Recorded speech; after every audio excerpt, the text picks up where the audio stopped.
എല്ലാ സമയത്തും നിർബന്ധമാണ് കുടുംബ ബന്ധങ്ങൾ, ഫാമിലി പ്ലാനിങ് നോമ്പുണ്ടായിരിക്കും.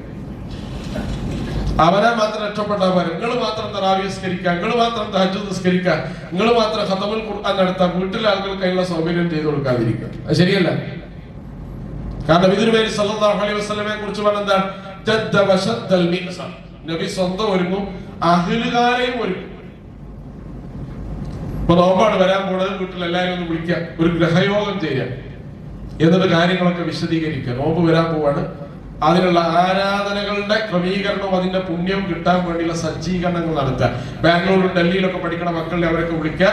അത് നോമ്പ് വരാൻ പോവാണ്, അതിന്റെ ക്രമീകരണങ്ങൾ എന്താണ്, അത്താഴത്തുള്ള ക്രമീകരണം എന്താണ്, തറാവീഹുള്ള സൗകര്യങ്ങൾ എങ്ങനെയാണ്, ഖുർആൻ പഠിക്കാനുള്ള സൗകര്യങ്ങളും വായിക്കാനും പാരായണം ചെയ്യാനുള്ള സൗകര്യങ്ങൾ ഉണ്ടോ, ഗൾഫിലുള്ള മക്കളൊക്കെ വിളിക്കാം. ചില വാപ്പാരുണ്ട്, മക്കൾ ഇങ്ങനെ വിവാഹമൊക്കെ കഴിച്ചാൽ പിന്നെ ഓരോ കാര്യം ഞാൻ നോക്കലില്ല എന്ന് അഭിമാനത്തോടു കൂടി പറയാവുന്നില്ല. അതൊന്നും വലിയൊരു അഭിമാനമുള്ള കാര്യമൊന്നുമില്ല. മക്കൾ എപ്പോഴും മക്കളാണ്. ഏറ്റവും മക്കൾ എല്ലാ കാര്യത്തിലും ഉണർത്തൽ വാപ്പാക്ക് ബാധ്യതയാണ്. ഒന്ന് നോക്കല് ബാധ്യതയുള്ള കാലം ഉണ്ടാവും, ഉണർത്തൽ എല്ലാ കാലത്തും ബാധ്യത.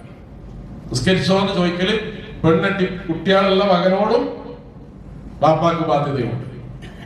അപ്പൊ അതുകൊണ്ട് ഉണർത്ത മക്കളൊക്കെ വിളിക്കാൻ, നോമ്പാണ് വരാൻ പോണ പോലെ അതിന്റെ പുണ്യങ്ങൾ കരസ്ഥമാക്കാൻ നീയും കുടുംബവും എന്തൊക്കെ കാര്യങ്ങൾ ചെയ്തു എന്ന് വാപ്പ ചോദിക്കണം. ഭക്ഷണം കഴിച്ചോ മരുന്ന് കഴിച്ചോ എന്നുള്ള കാര്യങ്ങൾ മാത്രമല്ല, ആത്മീയമായ കാര്യങ്ങളിൽ പരസ്പരം അന്വേഷിക്കുക. അതാണ് എന്ന് പറയുന്നത്. നാട്ടുകാരോട് മാത്രം പോരാ, ബന്ധങ്ങളിലും കുടുംബങ്ങളിലും അതാണ്. അപ്പൊ